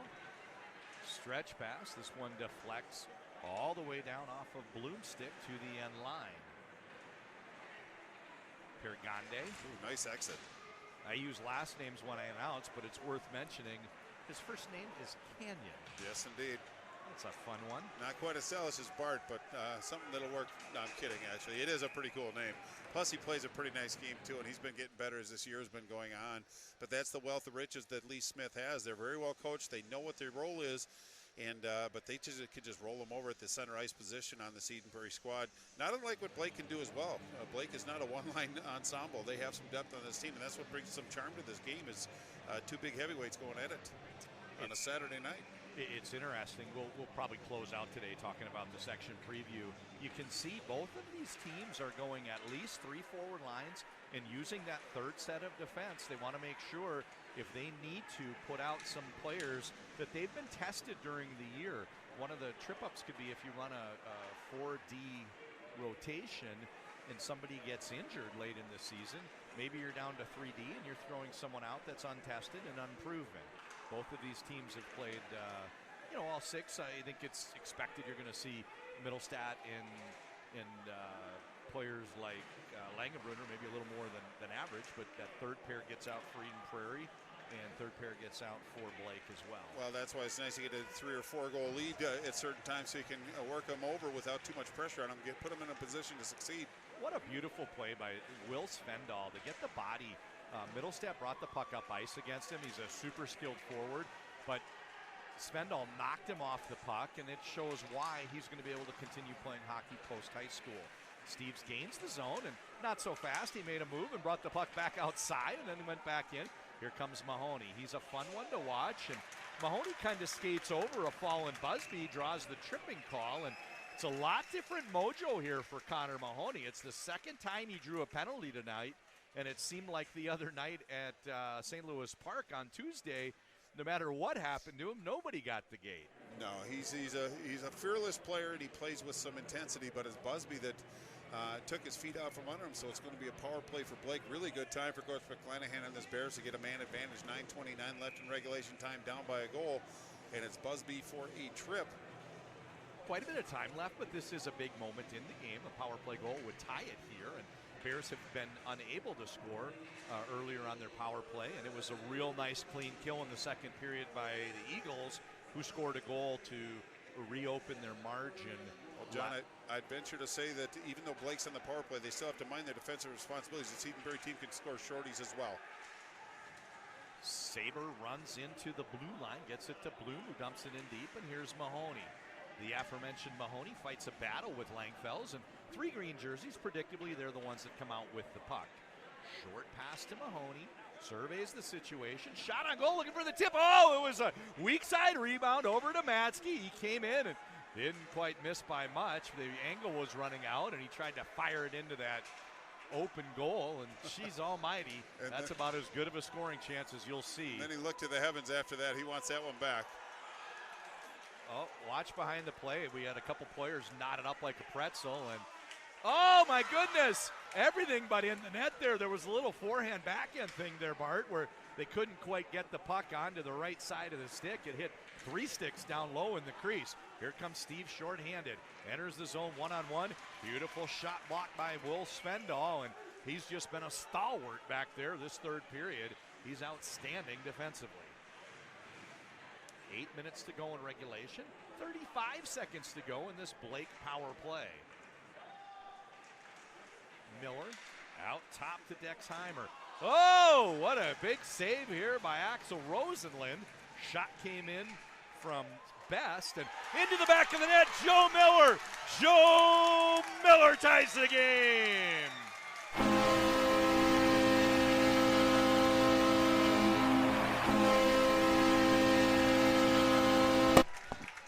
Wowza. I want your thoughts on that, Bart, because you can see that this power play seems to be predicated on getting pucks on net and looking to tidy up those rebounds, solving that 4x6 riddle before the defense can adjust. Well, Rosenlund made a nice side-to-side save, but it was Blake that maintained possession, just went to the other side, and it's Miller, no stranger to that area, score number 18, but what a big goal it was on the power play. 4-4 with 7:50 to go. It's going to be an exciting 7 minutes and 50 seconds from this point forward. If you're Lee Smith, you're on the Eden Prairie bench thinking, you know, we've had a lot of things go our way today. Scoring 6 seconds in, we had the did or didn't it go in, and that one went in their favor. And they had a kind of a fluky one that slid in kind of weird. And now they find themselves tied, so they're going to have to start playing better if they want to win this one. Well, Mark. Indeed, and that's kind of been the knock against Eden Prairie this year, is they play so well for, 45 of the 51 minutes. I mentioned how good their neutral zone play is. What a pass from Brown to Holt. Next thing you know, they're on the attack. No team in high school hockey that I've seen in Minnesota this year moves as well through the neutral zone as Eden Prairie, and that's going to be something to watch. Are they able to create a goal maybe in transition to get the winner here? Oh! Boom goes the dynamite. Matzke sends that water bottle flying. Well, and that was just a good goal. It was on the glove side of Axel Rosenlund. And for Matzke, that's goal number 10. So the big boppers are coming out for the Blake Bears. But now Eden Prairie a goal behind under 7 minutes to go. So Blake definitely has the mojo. Eden Prairie's got to find an answer. You know, it was interesting. We had 7 goals in the first half of the game. Nothing in the last half of the second period. Nothing in the first half of the third period. It seemed as though the tone of the game had settled down. And now we've got Coach Lee Smith calling a timeout. The home team's on their heels. Indeed they are, and I think that's a very deft call by a very experienced coach. His team's wheels were wobbling a little bit. You could tell that they were starting to be affected by the play that was going on the ice, and Blake getting all this, the Blake school getting all kinds of energy off these goals. So he just wanted to slow the tempo down a little bit, regroup his kids, let them catch their breath. But if you're Coach McClanahan and his staff, you just want to keep playing the way they're playing. You don't want any interruption in this game, so don't let this timeout affect you. But Eden Prairie definitely got to settle the guys down and get back to playing Eden Prairie hockey. But they're down by a goal with just 2 ticks under 7 minutes to go. Going back to the pregame interview with Coach McClanahan, I had told him, I said, you know, when this team's good, they're very good. They shut out St. Michael Albertville twice. They beat Cretin in a huge game 3-1 that has Section 6 implications. They won in front of a big audience on Hockey Day, Minnesota. They beat Andover, who a lot of people think is a potential to win the state tournament. The question is, how do they get that type of performance when they've also lost at running time to Hill Murray? They lost a road game to Burnsville. They lost by a goal to Wayzata. You know, they can't seem to quite be consistent. But what we've seen the last 2 shifts, Bart, this is a lethal team. They're dangerous. Oh, absolutely. They're not done yet. Miller with the centering pass that almost got deflected by a defender. Oh, it's a clap bomber from close range from Best, and They come right back. The timeout hasn't yet worked for Eden Prairie as they're pinned back to their own end once again.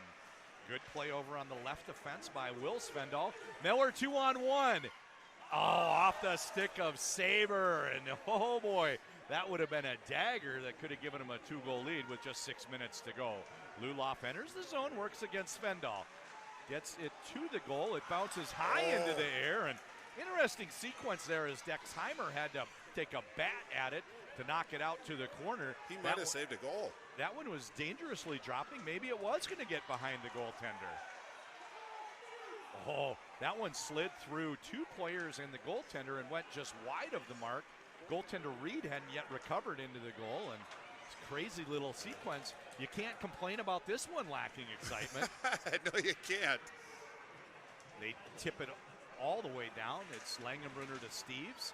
Steves gets it down to the end line, and they're going to force Blake to play 200 feet. Through the neutral zone, Bloom gains the blue line, but loses the puck. Luke Middlestad onto the stick of Johnson. Johnson fires it out to the neutral zone. Now we've got Stansberry in pursuit. Crosby gets there first. Crosby leads it for Lockenreed.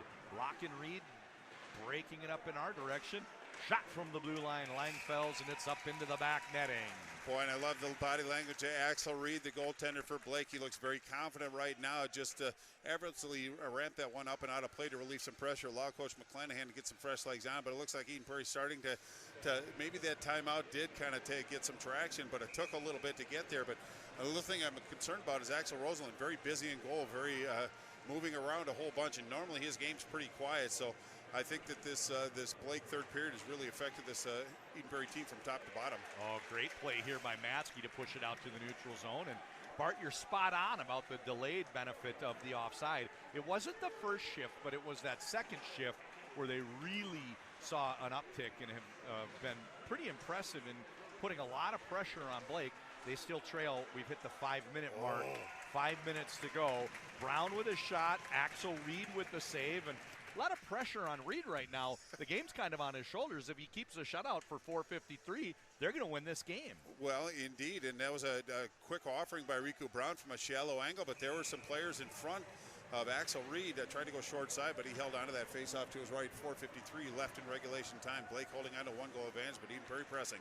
Batchelder wins the face-off back to Busby. This one's going just wide of the mark. Dexheimer lofts this one out to the neutral zone. It's a bouncing puck that's settled.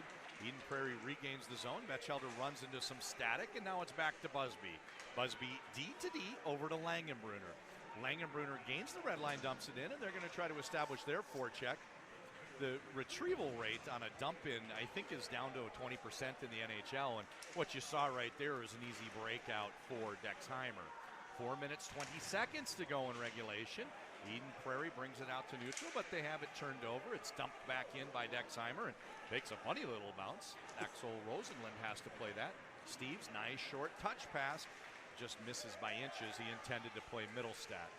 Getting a little discombobulated. Bloom didn't see the puck behind him, and now they enter the zone. Middlestat played it with a high stick, and it's going to be a face-off all the way back down in the Eagles' end. 3:55 to go in this one. Well, the referee was in good proximity. I thought he actually got it under the armpits, but they're going to bring it all the way back. But very good eye-hand coordination from John Middlestad. No surprise here, but really a good opportunity. But you're right. Actually, that was a very clean zone exit by this Blake Bears team. But I think Eden Prairie's starting to kind of take some chances, float some D in, and it's leaving a lot of space out for this Blake Bears team to work their magic. Nelson with a face-off win. Shot comes in from Dexheimer. It got tipped, and that was a dangerous one, but fortunately for the Eagles, it wound up over the crossbar. They've broken out to the neutral zone, but they run into 3 green jerseys. Langfells goes off the wall. Luloff first one to pick it up. He dumps this down deep, and Luloff is going to have to contend with Dexheimer, and you can see right now Dexheimer and Svendal, 2 elite high school defensemen, are really the key to Blake getting out of their own end. We'll see if they can keep this up. There's just 3 minutes, 20 seconds left. Blake's got the clock in their favor, and they're winding down what would be a very significant win. Big hit there down along the end line. Luke Middlestat sends Bloom flying, and a shot and a save. That's the freshman Cranky with a big wicked wrister. Glove saved by Rosenlund, and this one goes for an icing call. Well, Carter Cranky's got a smile on his face. He got a good shot on net. but it was Rosalind that made the save. But it just seems like Blake is winning the battles to the loose pucks, getting possession, putting it back out, and then an offering again, as you said. But Cranky been really relevant in this game. We've got a great crowd here, Bart, and one of the observations before the game, somebody said Blake doesn't travel very well, maybe compared to a late conference team, which are the bigger public high schools. What I find interesting is that last stoppage, the small contingent was very vocal. It's awfully quiet over to our right. It's a pretty packed house, and the Blake fans, they are sensing what could be a huge win here on the road, late January, 5-4 with less than 3 minutes to go. And it's not that small of a contingency. They're pretty well represented here. It's shrunk by the number of siblings on the team, right? Like they could have cut some of them down to JV and got more parents here if they would have taken some different kids. Out to the neutral zone. It's lofted onto the scorer's table.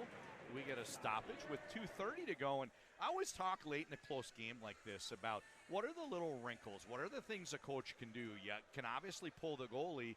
One of the things at their disposal is calling timeout to rest some key personnel. That option's gone for Lee Smith. He was on his heels with those 2 quick Blake goals, giving the Bears the lead. They're out of a timeout, and they've just got 2:31 to go. Well, I don't think they need to rest anybody because they have the depth to be able to pull it off, but defense are going to have to pick spots, float in, at least try to get numbers in a particular area. But we'll keep an eye on Axel Rosenlund. 2:26 to go, down by 1. Miller gains the zone. He's got Best over on the left side. Just a little bit too far for him, but Best fires it down behind the end line, and Bears are going to force the Eagles to play 200 feet. 2 minutes, 10 seconds to go in this one. Out to the neutral zone. It's a speedy Holt bringing it in right side, but he runs into Svendal, and really good speed there shown by Best and Will Svendal to angle him out to the side. Oh, good There's shot. a shot that comes from a strange little angle, and Axel Reed makes the save. Up to John Middlestat. His shot goes just up over the crossbar and broken out by Bloom to neutral. Just a minute 40 to go. Goaltender still in. You mentioned we're going to keep an eye on that. Big save by Axel Rosenlund, and I think the first time Eden Prairie gets the zone, they need to get Axel Rosenlund out. There's just 90 seconds to go. They still trail by 1. I think possession's key before you can pull your goaltender, and I don't think Eden Prairie's established the fact that they can maintain possession for a period of time, but he should be coming out shortly. Langfels gains the zone. Here he goes. That's what I was counting on, and like you said, they don't just need the zone, they also need possession. Now they're back into their own end with the goalie out, and they don't have clean control of the puck. This one's lofted down. It's knocked down by Luke. Folks, that's the 1 minute mark. There's 1 minute to go in regulation. Blake Bears are about to pull what I think most people would consider an upset, don't you think, Bart? Well, yeah, it's only because it's in Eden Prairie's backyard. But Eden Prairie's been top of the standings, or at least in the top 3, 4, 5. And Blake is starting to ascend their way up, especially after a game like this. But I don't think it's a huge upset if we're going to qualify it as an upset. It's a huge win, though. Centering pass from Langenbrunner. Slow roller. This is going to go into the wide open. Oh, no, it doesn't. It goes just wide. It's an icing call. There's 33 seconds left, and we're back down in the Bears' end. Don't go anywhere, folks. We've got an exciting finish. Boy, it's hard to resist the temptation, but being 5-on-5, 6-on-5 with the pole goalie, icing still is in the mix, so it does bring it down to Axel Reed's left, just 32.7. Huge face-off, obviously, for both teams. I'd almost say the emphasis on Blake. If they can win this draw, they're going to chip more time off the clock. And it's a loud contingent, as we mentioned, supporting the Bears. 30 seconds to go in this one. Oh. It gets over the stick of Langenbrunner, and one of the things I watch for, Bart, is do the kids and the coaches react when they win? You can tell it's a big game. We're just 15 seconds away from keeping an eye on that Blake bench. Overlapping in the neutral zone, here's Holt. Holt back to Batchelder. Huge save. Batchelder with the steal. 7 seconds to go. One more shot down in the slot area. Another save by Axel Reed. That's going to do it, folks. Whoa. The bench empties. It's a hog pile around the goaltender. Blake Bears 5, pulling the upset over Eden Prairie Eagles. Dejection to our right. Well, we didn't, it's going to be a muddy section finals. In fact, the state tournament winner could be 5, 6, 7, 8, 9 games. A state champion, but Blake Bears had a great showing. Started out of the gate a little bit slow, got down after the first period, but at that point it was a 50-50. But that third period was really Blake showing their wear, showing their speed, moving the puck to the open man. But once they got that lead, they basically shut it down. But when push came to shove, Axel Reed made 2 big saves with under 15 seconds left in this game, and they were challenging saves too. So credit to the Blake Bears for a big win tonight. If it's Eden Prairie, guys, settle down. It's only, your 4th loss of the season, 2 back-to-back. So obviously get back to playing Eden Prairie Eagles hockey. But what a great Saturday night hockey game we saw tonight, John. What a fantastic game, and I enjoyed every minute of it. It was great working with you, Bart. My pleasure, man. What I will walk away from the rink feeling today is this could be the state championship game, right? I mean, there's a lot of teams, but absolutely. if these two played in the state championship, I wouldn't be surprised. No. I mean, that's how good the level of play was, and credit the Bears. They really overcame a lot today. They fell down 6 seconds into the game. They really didn't seem like they had any mojo or puck luck until that third period. They fought through it all, and they escaped with a 5-4 win. Why don't we just quickly sign off by talking through what the section picture looks like for 2 and 6? It's crazy out there. Well, where do you want to begin? You pick 2 or 6. Well, go 2. So Section 2, we just watched Eden Prairie. One of the things that I think, Bart, is because of that head-to-head match with Prairie Lake, I think there's a good chance Prairie Lake gets the number 1 seed. There's some more games to be played, but they're on the inside track for the number 1 seed. That means that the 2-7, 3-6 games, assuming the favorites win, Eden Prairie's probably going to meet a team like Minnetonka in a section semi. That's a danger spot. How do they overcome, this loss today, the loss the other day to Wayzata, and loss to Prairie Lake? They really need to get that top seed if they want to have an easier path to the state tournament. Well, I don't think Eden Prairie's going to lose the number 1 seed. I just don't see them having this trend continue. And keep in mind, they lost to Wayzata, who's playing exceptionally good hockey right now. Even in that 4-0 game that they lost to Edina, they were 50-50 on that. It was Loudenhoek that won that game for them. But the team that I watched in Minnetonka-Pagel today, this Wayzata team's a very, very good team. But Prairie Lake is just kind of getting better as this year goes on. So I'm not saying Eden Prairie's a lock at number 1, but I think they're likely. But there's a whole bunch to be determined in a very tough section. But yeah, Minnetonka's playing good hockey as well, even though they dropped 1 today. Yeah, I understand. When you look at the season in total, I see you saying Minnetonka or Eden Prairie's likely to have the number 1 seed. But make no mistake, today they don't. If Prairie Lake is going to lose the number 1 seed, they have to lose some games, and they just beat Rosemont.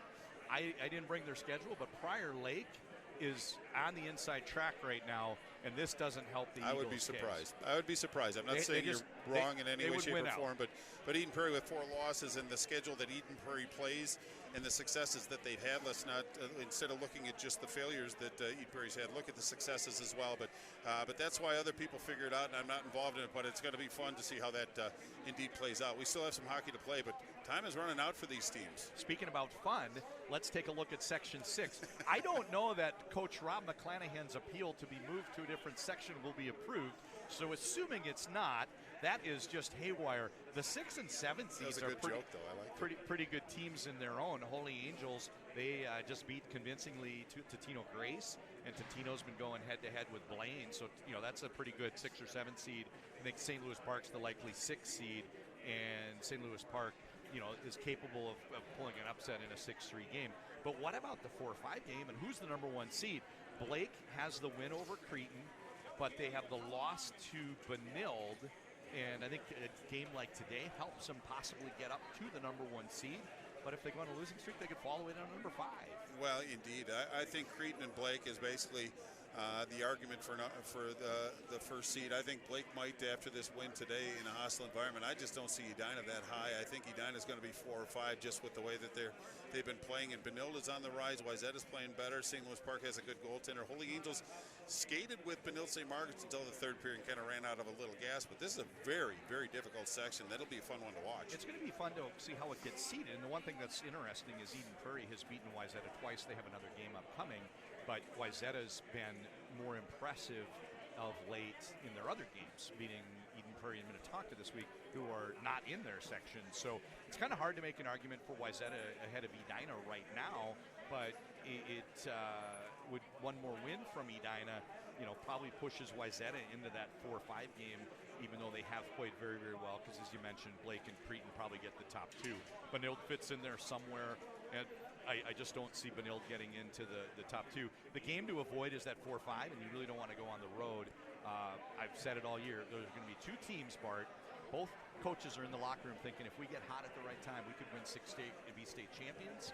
And 2 hours later, one of them's going to have their season end because they didn't even get out of the section quarter final. We've got 5 of the top 15 teams in the state are in Section 6. So it's a fun discussion. I would venture to say, and we've covered a lot of Benilde games, we've covered a lot of Eden Prairie, Edina, and all that, but I don't think we've seen Benilde's best game yet. We've seen traces of it when they played against Blake. That was probably their best sustained amount of time. But I still think that ceiling's a little bit higher than they've scratched at now. So that's a scary team to look forward to having to square off, especially in sections. You're absolutely right, Bart. This is a team that was everybody's preseason number 1 last March. Then there were some transfers that maybe changed the dynamic a little, and Eden Prairie went ahead of them on paper. So Benilde was a preseason number 2, and if you wanted a trendy pick, maybe there were 2A or 2B with Rosemont and Andover. But nobody had them outside of that top 2 or top 4. And I will say it. I mean, there's no way to sugarcoat it. They've been the most disappointing team in Minnesota with the big expectations and bubbling just slightly over 500. It's been a tough run. So at what point do we say, yeah, we haven't seen their best hockey, or your record's what it is? Like, if they haven't won these games, they must not be as good as we all thought they would be. Yeah, you're likely right, but they returned so many players from last year's team. They got kind of handed their game handed to them by Edina.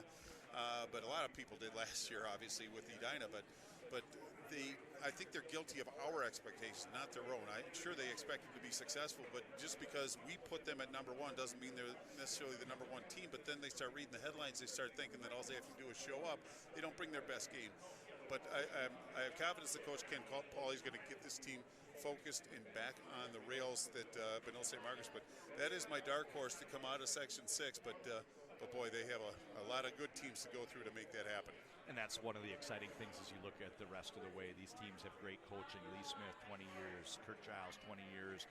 Rob McClanahan, his first year with these Bears, but it isn't like it's his first rodeo. He's been in the locker room. He might know the game pretty well. He's been in the locker room for some big games before. And Ken Pauly, it's just such an exciting time. So I think anything can happen, and what we're seeing is, depending on whether a team has a good day or a bad day, there's a huge variance. And today, Blake looks like as good a team as there is. Nothing like the team that lost some surprising games recently. Well, and to throw another variable into it, look at the goaltendings in both of these sections. A goaltender in one-game format can win the game for you. I mean, the Reggie Miracle factor can come back, so that throws a whole new wrinkle in it for maybe a conversation for a different time. It's been some fun stuff. So that's going to do it here from Eden Prairie. We had, I'd say, the game of the year, except for every game seems to be this good that is played in Minnesota this winter. Like the high school hockey, the games are just so close. It's been so much fun. That was so much fun tonight watching those players play. We had a great time. Yeah, they get to write the book and we get to read it, and I really enjoyed it. Great working with you again, Bart. Right back at you, man. Signing off from Eden Prairie, he is Bart Archer. I am John Conley. I want to thank everybody and for David watching. Hillen? David Hillen was our producer, camera operator, and getting things done here for Minnesota Hockey Denny TV. Hockey. So I meant that in the nicest way. Our utility player over there did all the other things, the important things. Signing off from Eden Prairie. You guys drive home safely. See you.